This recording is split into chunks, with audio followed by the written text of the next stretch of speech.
I'm Victoria Treadwell, and this is my interview with the Pageant Project.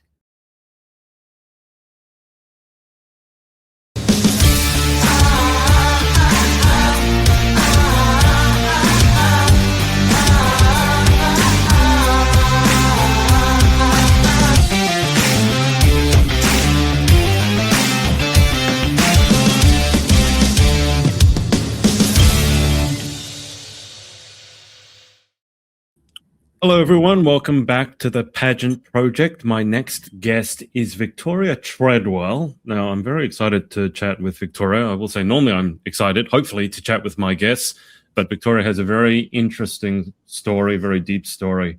So I'm excited to get to chat with her. I'll just introduce you to her. I'll read out her bio.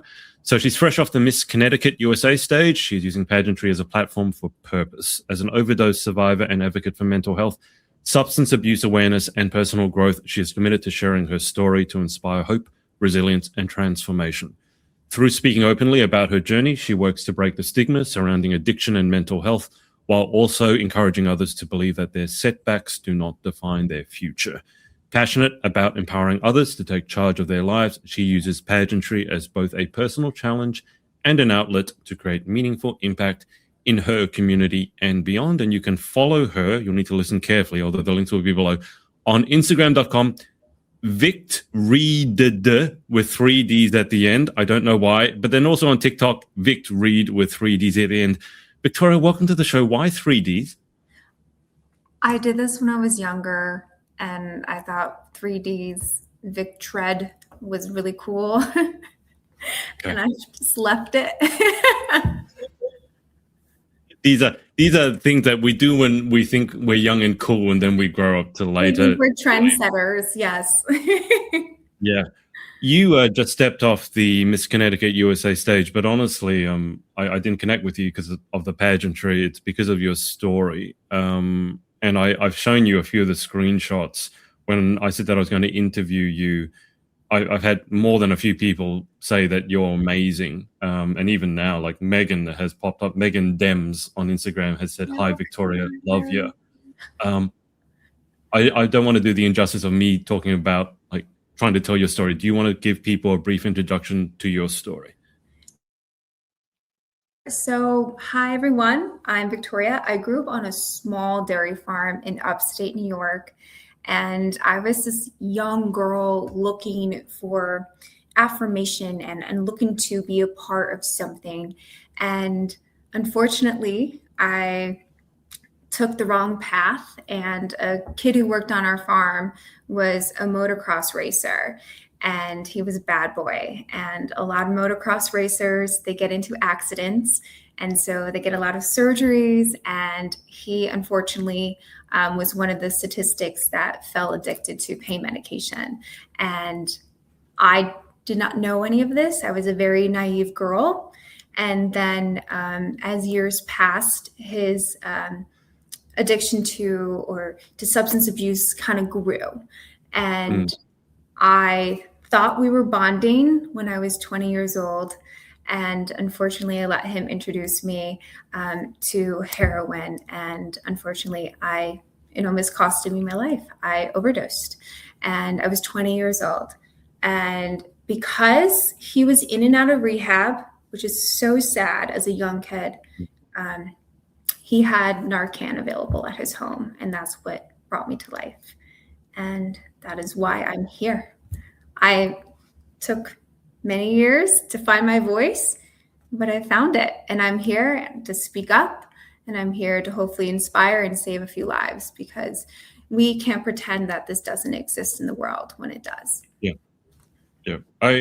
There are so many questions I want to ask. I mean, first one, probably let's start with the pageant question and then we'll segue. But a lot of girls in pageantry are told if they want to advocate for something that, oh, this is too dark or this is inappropriate. Did that conversation ever come up with you? Because I mean, your story is probably, if there's someone going to say, no, you can't talk about that in pageantry, I have to imagine this would be one of those cases. This is one of those cases. And I've had many people, many coaches, many followers come up to me and tell me that I need to lighten my story, sugarcoat it a little bit. But I felt lost during that. And what Yeah. I have found from my close knit circle is they're like, you don't need to sugarcoat anything. Your story is real. And that is why I'm here, because I want to educate and bring awareness. Because if I'm to sugarcoat it, then how is anyone going to connect to something that's just falsified? I will say, I wrote a book about mental health.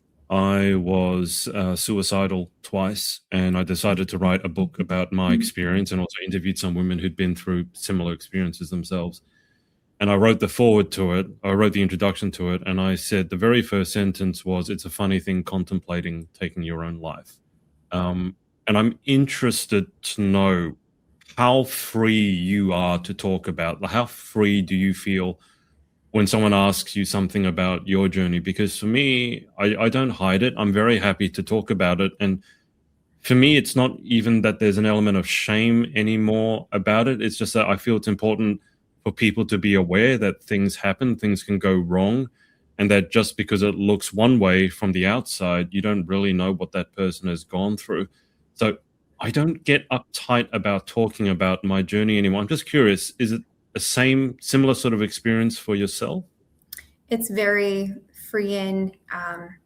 Like after this, I'm probably going to be on this like ultimate high of joy because I'm able to use my pain for purpose, and Mm. I'm helping someone while it's also healing me inside. And I don't know how you feel, but do you feel like you heal a little bit when you speak up about your Yeah. past?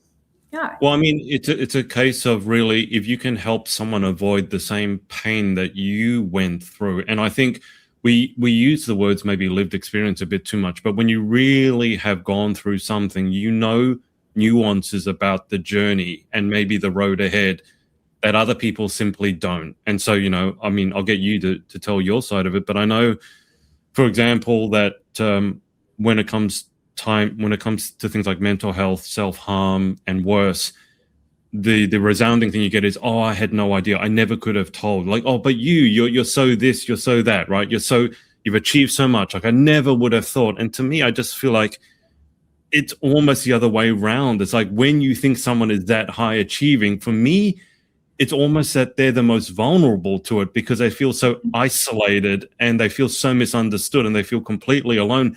That's why it takes a dark turn. But I have to imagine that, when you've spoken to people who have gone down the same path or are about to go down the same path, that you understand what they're going through more than anyone else possibly could. Yes. And I have found the more I speak up and the more events that I have the privilege to be at, the more I'm able to connect with more and more people. And it happens to everyone. People, I had a surgeon I work with. He told me, he goes, wow, like we were operating when I was telling him my story. And fun fact. And he goes, I lost my father to addiction. And he goes, I never tell anyone that. He goes, I'm Mm. just so ashamed of it. And I think that's the problem too. As a society of a whole, we have put asking for help, or if you do have an issue, that it should be, hidden, and we need to push that down. What I have found too is when I speak at schools, um, Mm. the mental health department or the access to get assistance, it's very hard to find. I know at the university I went to, it was at the basement of a dorm building way in the back of the campus. And it's like, Right. why are we making this like such a shameful thing? So we need to cut the stigma so more and more people can feel free to ask for help, because it's okay to ask for help. I want to ask you how you managed to pull yourself up from where you got to at your lowest point, because there's this adage of pulling yourself up by your own bootstraps.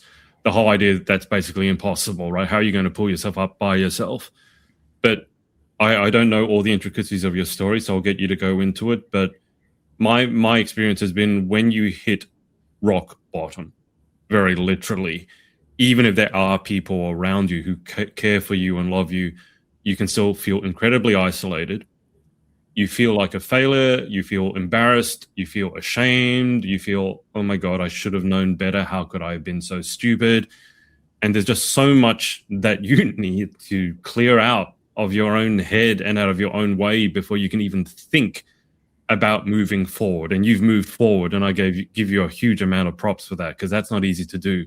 But walk people through the journey of how difficult it is to rebuild from not even ground zero, but literally like rock bottom.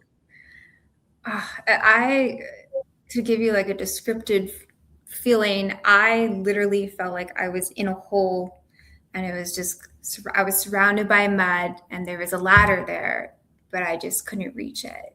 And I had my family after the incident, they're like, we didn't know. It's like, well, how would you know? Why would I share this with you?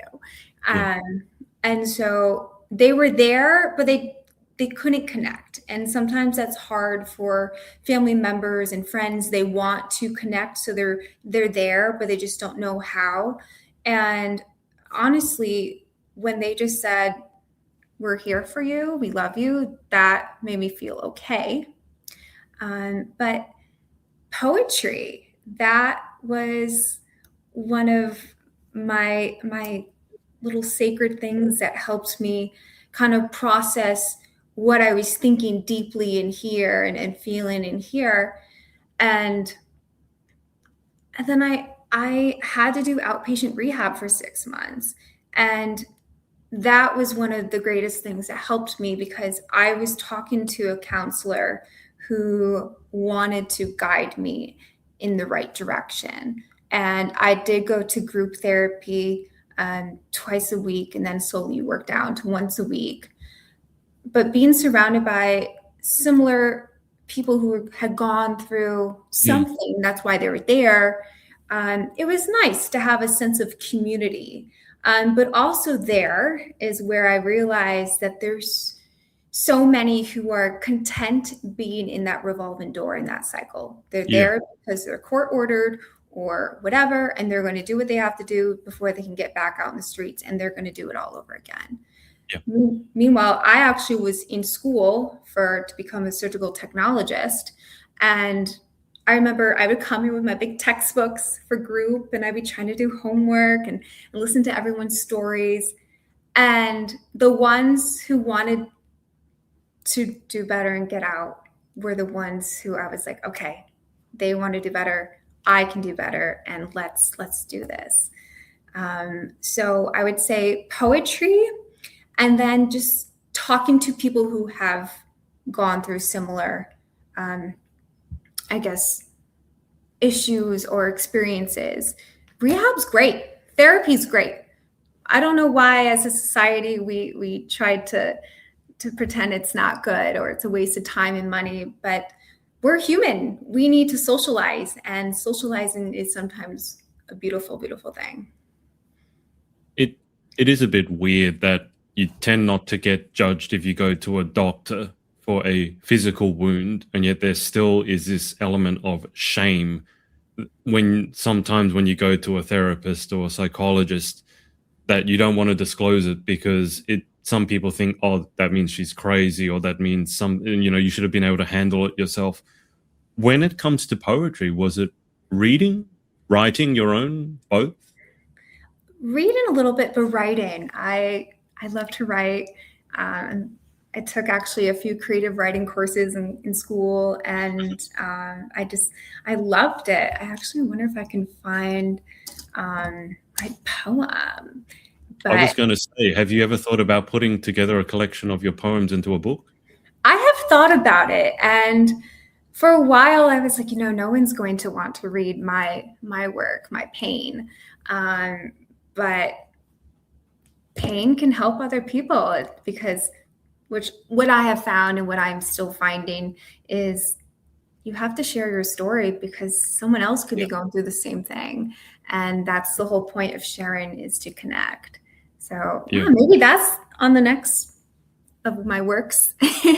Well, I'll have a chat with you after we get off here, because I would certainly want to read it. And given how many people are interested in your story, and I think how many lives you've impacted and will go on to impact, I think that would be a very, very good thing to put together. Can I ask you, you mentioned revolving door, and this is the thing I think a lot of people don't get, is that some people hit rock bottom, but they never accept something has gone wrong, and that I want to fix it, I can fix it, and I must fix it. And I feel that without making that decision, that basically I need help, right? I think that's the first part. When you get to rock bottom, whatever rock bottom is for you, first thing you need to go, you know what, this isn't right. I need help. I can't do this by myself. And I think unless you reach that point, you can go through all the motions of rehab, then you relapse, and then rehab, relapse. And you can say that it's difficult, and it is. But I think it's got to start with some sort of acceptance that I want more for my life. I have screwed up, but I can do better. But accepting that I need help.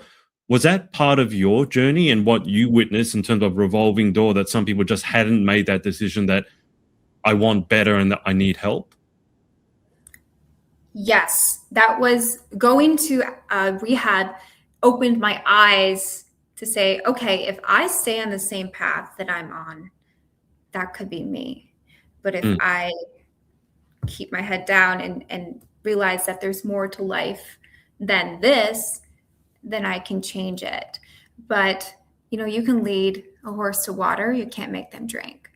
And that goes for someone who wants help.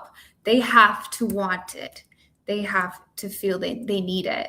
We can supply them with everything, and it's useless. But that's why I'm here to speak up, because I've lost so many friends and family members and community members in my small town because they felt like this path they're on was the only path. And I'm here to tell you that that's not the only path. You have one life to live. It's a beautiful, beautiful thing. And we're here to learn from our mistakes. And just because you make a mistake, and it could be a big one, doesn't mean you have to stay on that path. You can completely change it. And that's what I'm hoping to be a beacon, at least for my small town, to let them know that you don't have to stay there. You can change. It's a big world. When you say small town, how small are we talking about? Oh man, like maybe 300 people. Small town. My graduating class was 12. And is this the sort of town where everyone knows everyone? Correct. And that was the other thing that happened when I overdosed. Oh, Twitter was a thing. I think it's X now. It was all over Facebook. It was everywhere. And people were like, oh, did you hear what happened to Victoria? Oh, she doesn't seem like that type of girl. And so it was so embarrassing. But I learned from it. And I'm here to prove myself and the world wrong, that like just because you mess up doesn't mean that that's the life you have to live. I want to ask a question that I think a lot of parents or best friends would really want to know the answer to. And that is, how can you tell? Like, outward signs. I know this comes up in terms of people who have self-harmed or worse, and you have this awful sort of guilt with the survivors, the survivor syndrome, and they go, well, how, I should have known. And that's one of the hardest things to see, is like someone who's left after the fact and gone, I should have known, I should have done better, I should have asked this person, I should have, shouldn't have. As you said, and very correctly, that, you can lead a horse to water, but you can't make them drink. And that, as hard as it is to accept that, that's very true. But really, Victoria, are there any outward signs? Because if you're doing something like this, and if you're intelligent enough, I have to imagine one of the first things you learn is how to hide it really well. Mm-hmm. Yes, you can.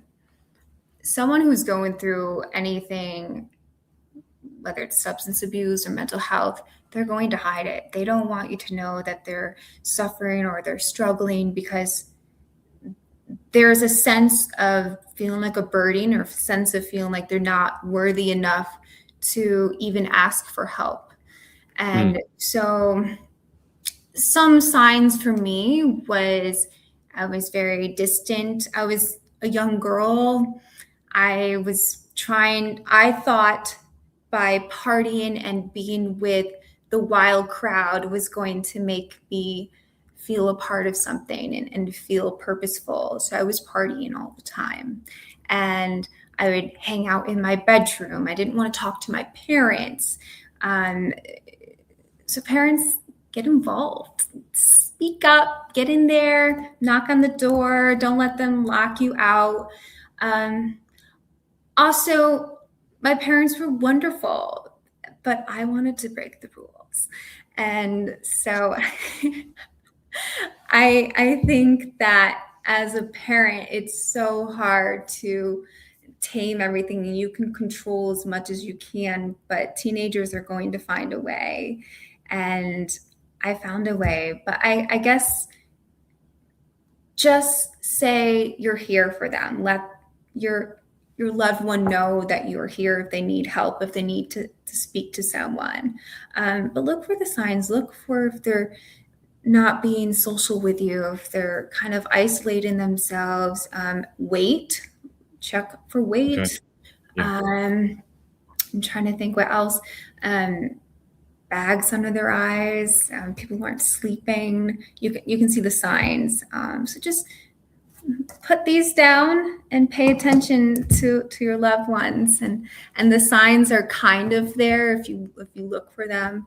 But just ask, and you don't have to be like, is there a problem? Be like, hey, I'm here for you if you want to come talk to me. Because if you kind of change it around and become more welcoming, then they're more apt to be like, okay, I can come to you. I think the issue with what you described, Victoria, and I say this as someone who's worked a lot with young women and teenagers, that's just like a normal teenager in terms of not wanting, locking the room, not wanting to talk to their parents, having bags under the eyes, being antisocial, wanting to break the rules. That's like every teenager that I've ever met, basically. But can I ask, did anyone know? I mean, aside from, you said that the person you were with at the time, that's how you sort of got into this. Did anyone know, or was it something that you kept completely to yourself?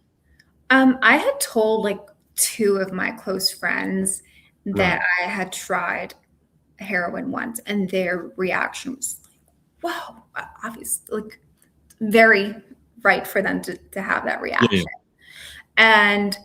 But I didn't tell them that I was still partaking in that. Right.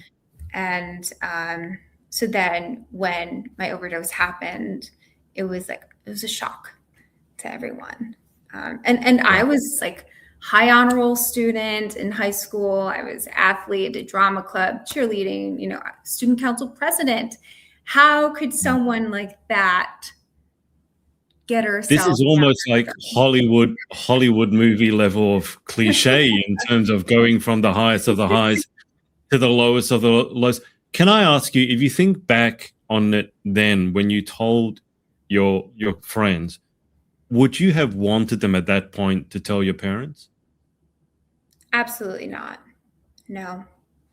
They're huge shame to that. Still to this day, unfortunately, my parents want to pretend that this chapter didn't exist in our lives, but it did. And that's the reality of it. But I don't think I would have wanted them to tell, but hindsight, if they did, I probably wouldn't have been down the road that I was on. And for me, I'm very spiritual and religious. So by the grace of God, I'm still here. And I don't think I would be on the journey that I'm on if they had known. Can I ask you about that? And I'm glad Mm-hmm. you opened the door in terms of spirituality and a relationship with God. Did you feel like you had a relationship with God before this happened? Yes, for sure. Before. And I used to, this is terrible, but I used to pray to God and be like, okay, I'm just going to do it one more time. Just watch over me. And and then also I will say when I was at my lowest point, I at 20 years old, I thought I had lived life. And I said, if anything happens to me, I've lived a good life and I'm Oh, good. And looking back now, you don't live life at 20 years old. You think you do, but there's so much more to life and so much more to experience. And I'm so grateful to be here. I mean, you literally look like you're so joyful. There are some people who put on a good smile and they can fake it, but you actually look so fulfilled and content. I'm not going to say it's slightly alarming. What I'm going to say is there are not many. Here's what I've noticed about people, and I'll get your opinion on this. Sometimes, you meet people and you've never spoken to them before, but 5 hours later, you feel like you've met a soulmate, that you've known each other forever. But I feel that those people who have a very deep character, it's always because they have seen things that you would never wish on your worst enemy, right? Mm-hmm. That they have experienced things, and that's why they have depth, and that's why they have perspective. I'd be very curious to know, how do you feel your relationship with spirituality or God has evolved through the process? Because we have these, many times it feels like throwaway lines, like if you want to make God laugh, tell him your plans, or God's delays are not God's denials, and things like that. And it hits a certain way when you hear it, but having gone through what you've gone through, I have to imagine it hits you somewhat differently. Yes. I will say God is very important. It's a special place here. I'm not more, as I've grown older, I'm not one to be limited to one certain, I guess, branch of Yep, yep. Christianity. I'm more of, it's a broader term and it's spiritual, and I'm very into astrology now, and I think the stars align. um, but God is here, and those who want to let positive energy in, positive things will happen to you. You just have to let that in and believe it. And a lot of people call me crazy, but birthdays are very important to me, and I think everyone should celebrate their birthday. Who cares that you just turned 70 years old? Do you know how many people wish that they would make it to their 70th birthday or their 50th or their 40th? It is such a blessing and joy to make it another day above ground. And that is probably why I appreciate God, because I'm here to live another day. I'm here to experience and to share my story. And also, what a precious thing that we're just here. And I almost would have not have experienced that. 10 years ago, we're coming up on my 10-year anniversary, actually.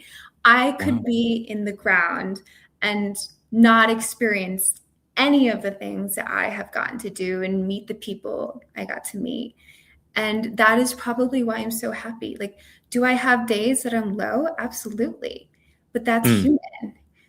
But I'm here because of this. And I'm so happy that you are giving me this opportunity to share something that was so dark and awful to happen to me, but has given me a new perspective of life. I don't think I would be as happy as I am if I didn't experience what I experienced. I mean, I've been around pageantry for a while, and I think you are almost literally, well, you're episode 349, but I did another 100 episodes before then. I've done maybe 500 or so of these interviews. And I can tell you at this point, the thing that leaps out at me is when someone has a story that needs to be told. And I don't know, it's weird to me. A lot of people would look at an Instagram reel or story, and that's what happened when I saw yours. And they go, oh, how can she talk about that? That's risky. That's this. She might not win the title. And part of my brain just goes, that's really like the first thing that you think about is that, it's not pageant appropriate or not something like that. I run at it. It's like, this is a story that needs to be told. And I don't think the last time I've been so excited to jump on an interview with someone. Can I ask, do you actually remember specifically the date of when is your anniversary? You mentioned 10 years is about to come up. Yes. So 6/26/16. And that was the day. And we're almost there. It is. So it's definitely a full circle moment I remember the morning after, and I woke up having CPR done on me. And I remember the state troopers came, and I thought I was going to jail that day. And I go, oh my gosh, like, what have I gotten myself into? And I thought there's no way else. Like, this is the life I'm going to live. Like, oh my gosh, my life is over. And 10 years down the road, oh my gosh, like I've ran 3 marathons. I've put myself out there in pageantry.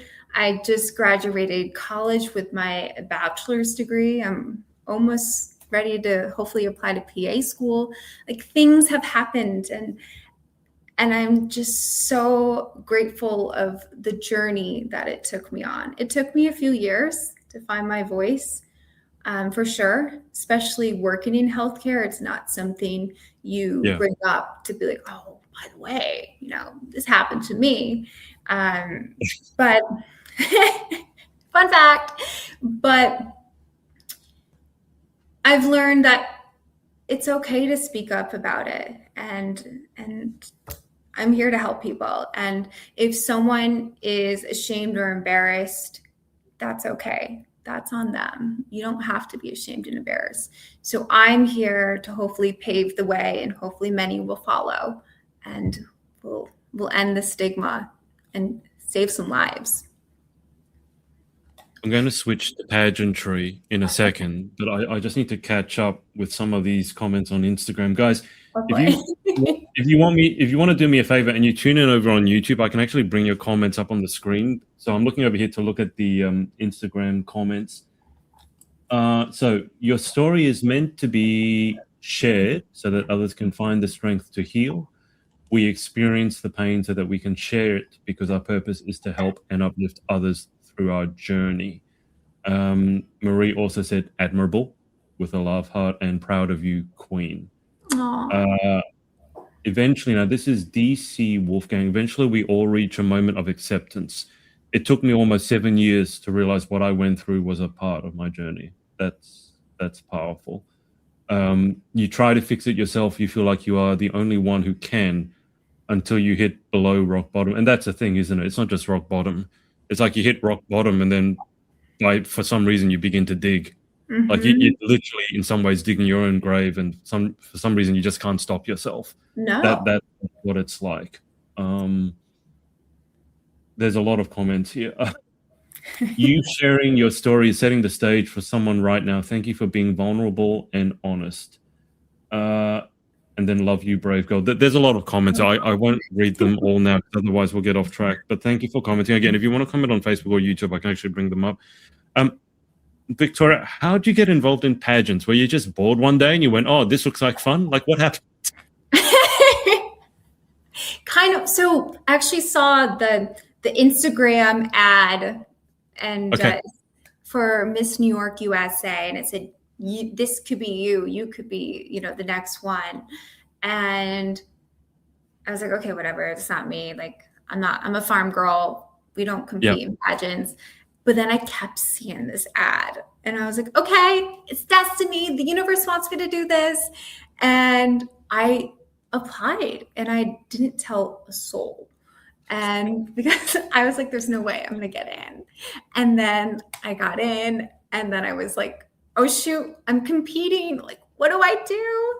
And I remember my parents had just sold the farm and it was 2022. And I was driving out to Buffalo, New York by myself. And it was the day of the cow auction. And I was like, oh my gosh, I hope my cow doesn't get sold to someone who doesn't love her. But I competed at Miss New York USA, had no idea what I was doing. And it was more of just like a one and done. And just be like, when you're older, you can be like, I did this. Yeah. And I got the bug. I fell in love with the women I met and competed. They're just so uplifting. They're so driven. They're all well-rounded and have done incredible things. And I just saw the ones who have been competing for a long time have put the work in and they're so confident and strong. And I was like, I want to be her. I want to be that. And so my pageant journey began after that. Did you bring in your story the moment you entered pageantry, or did that take some amount of time before you felt, okay, this is what I should do? My platform when I first competed was talking about the importance of agriculture and land sustainability and how farmers work so hard to feed the world and how we need to protect that.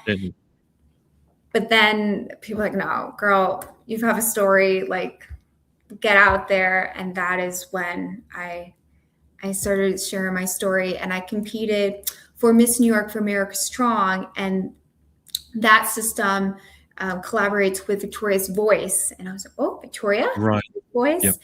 And I was like, meant to be.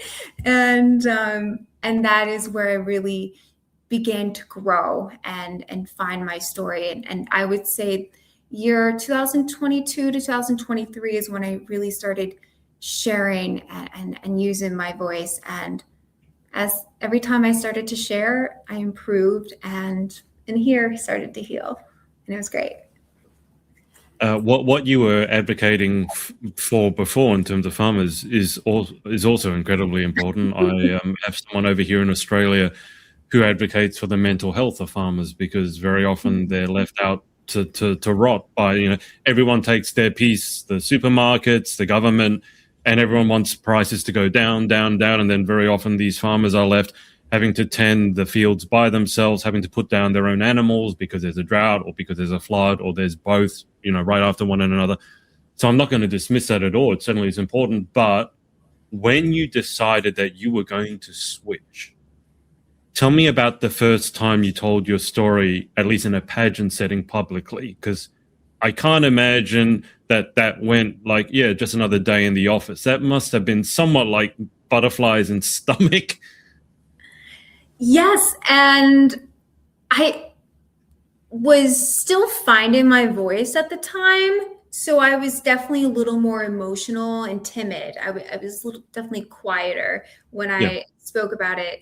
I remember, I think the first time I really spoke at it was for the Miss New York for America Strong pageant interview. And I kind of was like, I overdosed and I'm here to share my story and purpose. And I kind of like kept it hush, but more of like, I'm here, like. And over time I was like, oh no, like this is what happened to me. Yeah. Okay, let's save some lives, because that's what I'm here for. And you like me, you like me. If you don't, okay, I'm going to move on and find another outlet to where my story and platform can be reached. So what are some of the what are some of the plans, or that typical pageant question, if you had 3 wishes or you were president of the United States, what would you enact? What are some of the things that you would like to see, let's say, the United States do in order to help reduce the incidents of what happened to you from happening to other young people around the country? Have more youth summits, more youth programs where someone like me or officers come in, or parents who have been affected by substance abuse or mental health, get into these schools or get into these conference centers where schools can come to them and speak up about it.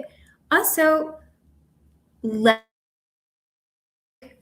rooms or space available to where the youth can come and ask for help. No judgment. Come here. Let's help them. Let's try to prevent what happened to me or to so many others. Let's start at the source. Let's not wait to where it's too late. Do you feel, I'm sure you've given this some thought, a lot of thought. What do you feel is, and this might be an impossible question to ask, but what do you think is at the root cause of the epidemic, for want of a better word? Because I think everyone has their own reason for going down a dark path, whatever the dark path is. But as a problem solver, I've always thought, well, what caused the dark path in the first? Because not everyone goes down it. So I'm curious as to, why did this person go down it and not the other person? And by the sound of it, you had everything going on in terms of being president, in terms of this being high achiever. And a lot of people look at that and go, well, how did she, go off the rails, so to speak? Have you given any thought to why it's such a prevalent issue? I think because everyone wants to feel a part of something. And sure, I did all these high achieving things in high school, but then when I got out of high school, I didn't have anything to work for. I was in college and I just felt lost and I didn't feel a part of anything. And so that is when I turned to drugs and partying and the crowd that I thought was going to make me popular and feel a part of something and worthy and be popular on social media. And that's a big thing is social media. We all want to be the most liked and the most viewed. And instead of going back to the basics of we're human, like, let's just be okay surviving. It's okay to just be surviving. I think that's the other thing. Society is always pushing us to be more and more. And so if you're not becoming more and more, then what are you doing? And it's okay to not have to be doing everything. But I think for me, I was lost and I was looking to be a part of something. And unfortunately, that was with a party crowd and a young bad boy. Did you ever have to struggle with being lonely? Because you said that you did what you did partly to fit in with another crowd. And I have to imagine that after the overdose and after you decided you wanted more for your life and that crowd, you would have basically turned your back on them. And then probably friends you had previously might have turned their backs on you because of what happened. And so then suddenly Victoria might have found herself very, very alone. Was that ever a struggle for yourself? It was at first, but I remember when my therapist at the time, advisor, counselor, told me, she goes, you become who you surround yourself with. And that is exactly what was happening. I was becoming this partier and I didn't care about my grades. I didn't care about my future. I only cared about that moment. And when those words hit me, and none of them came to my rescue when I was at I realized that they're not my real friends. They're friends for the moment. They're friends for that time, but your true friends are going to come for you when you are at rock bottom.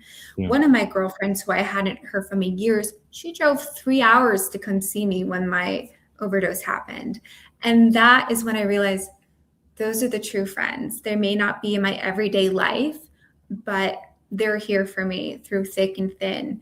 And my circle got really small after Yeah. that.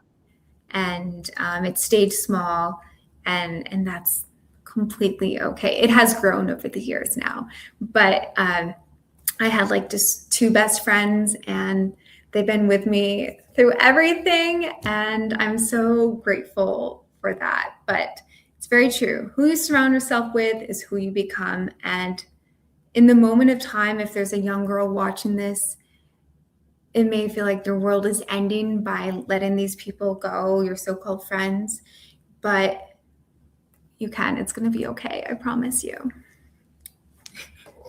You've been sharing your story. I'm just curious, have there been any moments when you've been sharing your story that have really stuck in your mind in terms of you made a connection, or someone said, thank you so much for sharing your story, and then they felt emboldened, maybe not to share their own story, but to set their sights on the path to recovery? Yes. Actually, one of the ladies that I did group therapy sessions with at my in rehab, she came to me a few years ago, and she goes, by you doing your outreach, it connected with me. And she goes, I have now gotten the help that I needed. And Wow. she goes, I just had two twin baby girls, and I have a job, I have an apartment. Like I have changed my life. And she goes, I'm looking to go back to school. So thank you. Like, so small things like that are great wins for me. Or I actually had a lady text me after the Miss Connecticut pageant, and she goes, I showed my daughter your story, we watched the pageant, and she is unfortunately in the hospital for depression right now, but I just want you to know that you, by sharing your story, it's helping her. And so I pray that everyone who's struggling, that tomorrow is going to come, the sun is going to shine, and it may seem like your world and life is over, but this season will pass and things that are good to come. What does the future hold for Victoria Treadwell?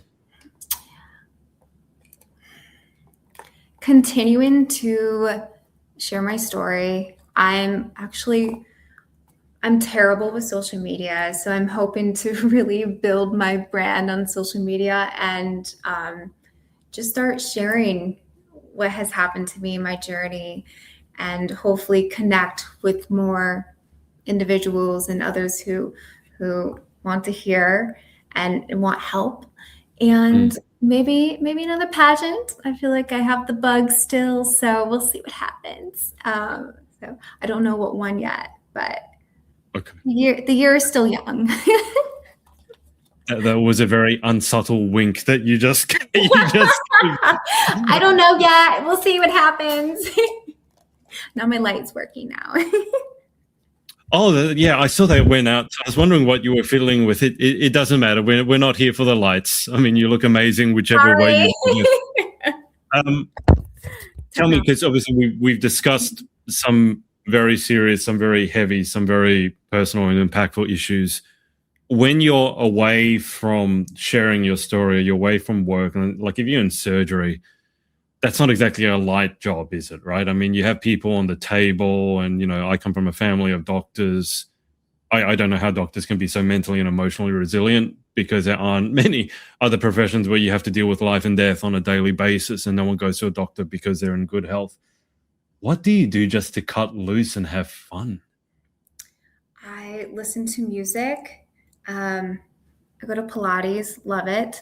But I love house music, and I'm going to a music festival in a few weeks. I'm a huge Lane 8 fan, and music just connects with me, and no matter what mood you're feeling, I can listen to it. Taylor Swift, she always gets me going. So I will have to say music, cooking. I love to cook. And yeah, and sometimes writing, but Music is life. What's your favorite dish to cook? Ooh, I am really good at making butter chicken. It's a Pakistani Indian dish. Yep. Love it. I perfect it, and I love putting all the spices together. It's so good. Are you sure you're American? You said a few things to me before we went on live, and I was like, I've never heard an American actually say butter chicken. So curry. This is more what I would expect from someone from England or the UK. Butter chicken. It's fantastic. I think I'm pretty good. Okay, well, I'm happy to be a taste tester if you ever want one. I do love a good butter chicken. Oh, you add a little spice to it. It's good. I've kept you on for a while now. We're approaching the 1 hour mark. Just before we go to the final 10, do you have any final message you'd want to impart to someone who's listening to this or watching this and might be going through something similar or might be considering going down a similar path to yourself? Save yourself the heartache. I want you to know that what you're going through or what you're feeling, it's okay and it's completely normal. And someone else is probably feeling it too. And there are resources, there's help. You don't even have to speak to a family friend if you don't want to. There's helplines that you can call. Just ask for help from someone. And I know you probably feel like tomorrow is not going to come, but it's going to come, and it's okay. And when you look back in 10 years or 20 years, you're going to be like, wow, that struggle I went through was worth it. That mountain I had to climb just brought me to a new valley, and that valley is going to be beautiful. And I can tell you that because let me tell you, I've gone through it, but I'm here to tell you that when you get on the other side, the view is astonishing. And I'm still going to have many more mountains to climb too, because that's what life is. But we're here for it. Life is a beautiful gift. Don't let your everyday go to waste. And the universe, God, whoever you believe in, has you here for a reason. And find your purpose, find your dream. If you have a dream in here, it was put in there for a reason. And find the doors, find those avenues that can get you to where you can accomplish your dream, because you can do it. Before we hit the final 10, is there anyone that you want to give a shout out to? Ooh, I've never been asked this before. No, I don't know. What do you shout out to? People often, because they get petrified of leaving anyone out, they just go, you know who you are. That's the way. Oh. So would you just like to say that? You know who you are. That's the easiest way of doing it. Otherwise, someone will be watching going, oh, she didn't mention me, and take it really, really personally. I love you all. I love you all equally. Thank you for coming to my TED Talk. All right. Let's go through these final 10 to wrap up. Random questions. Number 1, what is your favorite word? I say lovely a lot. I have found that I say that lovely. And now I've got a few of the surgeons I work with. They go lovely. Like, hey, your patient's ready. Lovely. You really are the least American I think I've ever met. I've never heard an... Like, what is lovely from? Is that like English? British? It sounds more British. Lovely. What's the weather like out today? It's very lovely. It's like not something that you'd hear in America. But anyway, number 2, what is your least favorite word? Ooh. Moist. Did I see you bracing yourself before you even said it? Anyone, I'm sure so many are agreeing with me right now. And can I point out the fact that before you said it, you smacked your lips? So that made me hear the just made it. It made it land perfectly. Anyone who wants ASMR, there you go. That's appalling. I'm so sorry. It really hits extra hard when you have these sort of headphones and it gets right in your brain. It's great. Number 3 in life. What gets you excited? What turns you on? Oh, the sun. The sun, when it's a sunny day. Oh, I'm so happy and the birds are chirping. Yes. The sun. What turns you off? The cold. No one likes the cold. Dark, dreary, cold days. Also, anyone who's negative. I'm not a fan of someone who just thinks the world is out to get them. No. Yeah. Glass is half full. That's what we're doing. I've often said people who prefer winter over summer have something wrong with them, but that's a topic for another day. Number 5, what sound or noise do you love?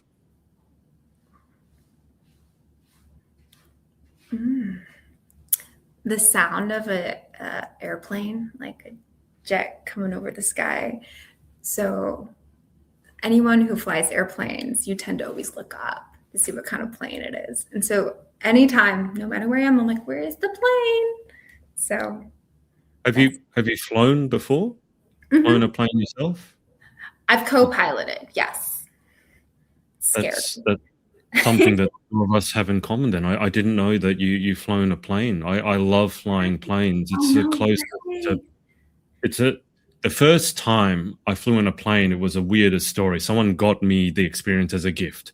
I was working as a tennis coach and I happened to say on the tennis court, and I have a very loud voice when I wanted to be, I said, one day I love flying. I wanted to be a fighter pilot in the US. In the USA, I didn't know how that was going to work as an Australian, but I was obsessed with American planes.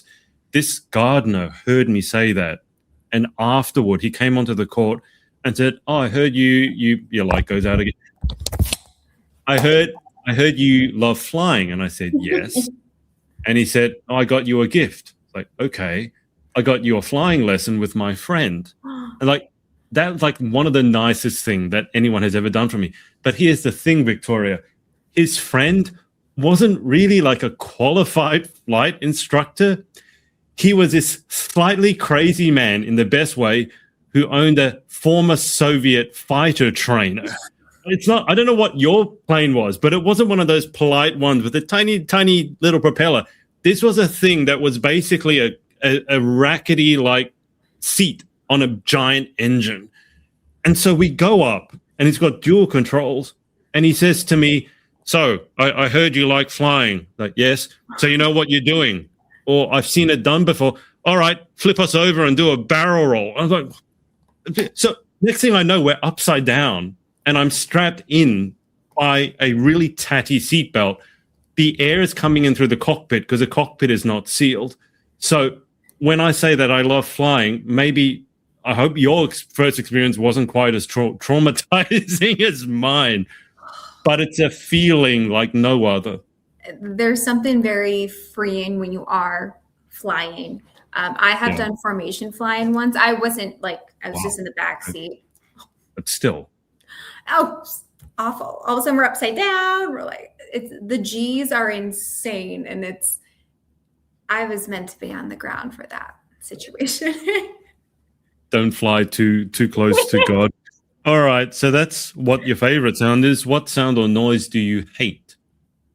Oh, I'm not a huge fan of motorcycle, like the loud, real engine, I don't know, transmission, the exhaust.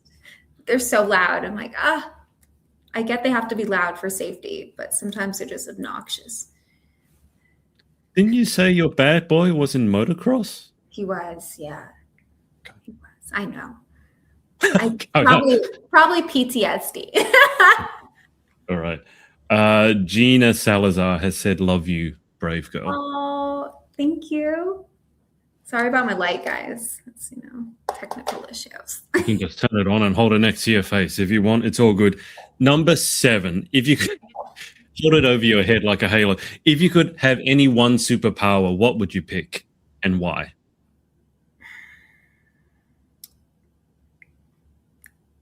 It would be to see yourself as others see you, to be able to give that ability to others, because I think we're our own worst self-critic. And if you could see how others see you, then it might change your perspective.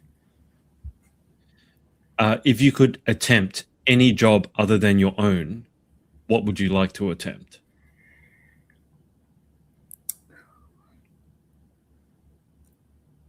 It would be interior design. I love to design, but that's just my home. I wonder how it would be to design other people's spaces. What job would you definitely not like to attempt? Scuba divers, like the deep ones who have to like work at the oil wells and Oh, yeah. Oh, I'm good. Final question. If heaven exists, what would you like to hear God say when you arrive at the pearly gates?